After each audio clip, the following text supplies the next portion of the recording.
देखिए question number 7 देखिए, कह रहा है यूजिंग थ्योरम 6.1 का आप यूज कीजिए। चलिए ठीक है, कर लेंगे।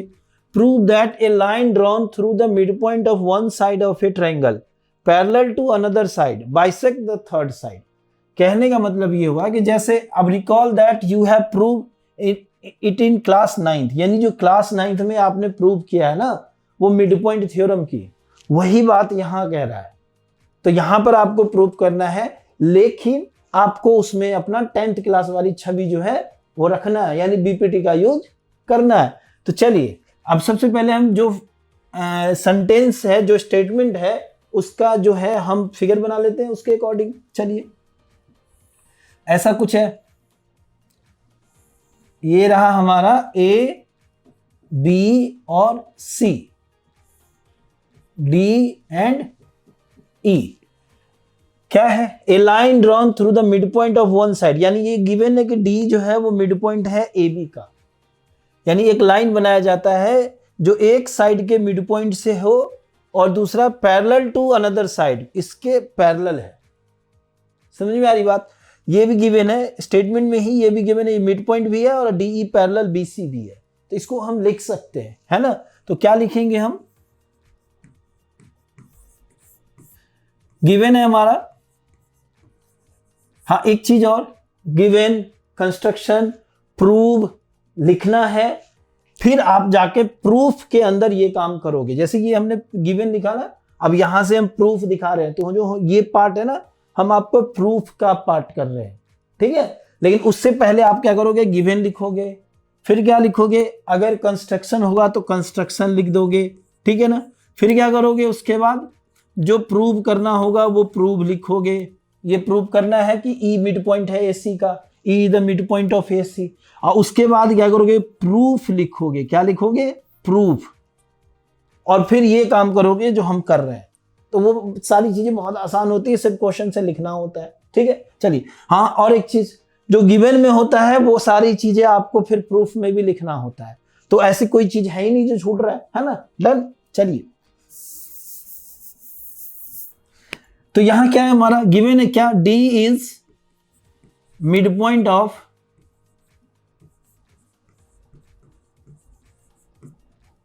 ए बी, और साथ ही साथ क्या है? डीई पैरेलल बी सी, ठीक है? अब प्रूव क्या करना है? यहां इसकी 100% नीड है। प्रूव क्या करना है? E is the midpoint of AC। चलिए, तो इसी प्रूफ की मदद से जैसे ही डी दिया है कि मिड पॉइंट है,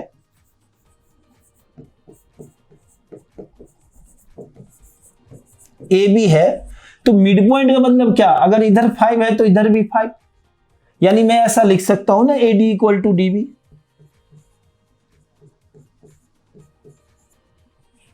ठीक है? और एंड ऑल्सो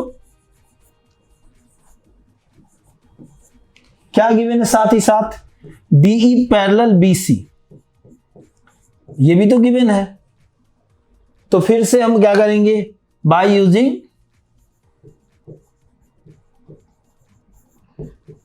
बीपीटी, किसकी मदद से? बीपीटी की मदद से।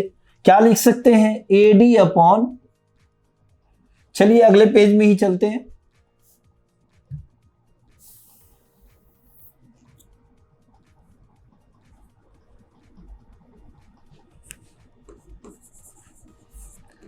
बाय यूजिंग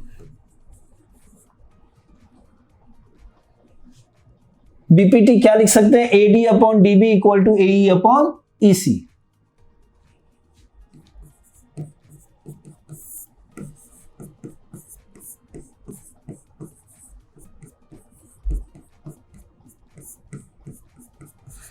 लिख दिया हमने। अब ये हमने इक्वल दिखाया ना अभी, क्योंकि इसका मिड पॉइंट है, तो क्या मैं इसको कैंसिल कर सकता हूं? बिल्कुल कर सकता हूं। क्या आ गया? 1 आ गया। तो 1 equal to A upon EC. तो इसको मैं क्या लिख सकता हूं, ए ई इक्वल टू ई सी। तो देखिए जब हमारा डी मिड पॉइंट था तो हमने लिखा A D upon D B, तो ए ई अपॉन ई सी अगर हो जाएगा तो इसका मतलब क्या, ई मिड पॉइंट है, काम ये भी खत्म। देयरफॉर या हेंस, लास्ट में हेंस ही लिख ले, E is mid point of A C, और यही हमें करना था, ये प्रूव्ड हो गया। डन। तो बड़ा आसान सा क्वेश्चन था। ये सब क्वेश्चन बच्चे प्रैक्टिस करके ऐसे रखते हैं, डायरेक्ट क्वेश्चन पढ़ा नहीं कि उनके माइंड में ये चीज रहेगा कि ये मिड पॉइंट था, ये पैरेलल हुआ, मिड पॉइंट की वजह से कट गया, ए इक्वल टू ई सी हो गया, ई भी मिड पॉइंट हो गया। इस तरीके से प्रैक्टिस रहेगी माइंड में तो बिल्कुल एकदम आसानी से, कोई वो ही नहीं है कि ये छूट जाए कुछ, है ना।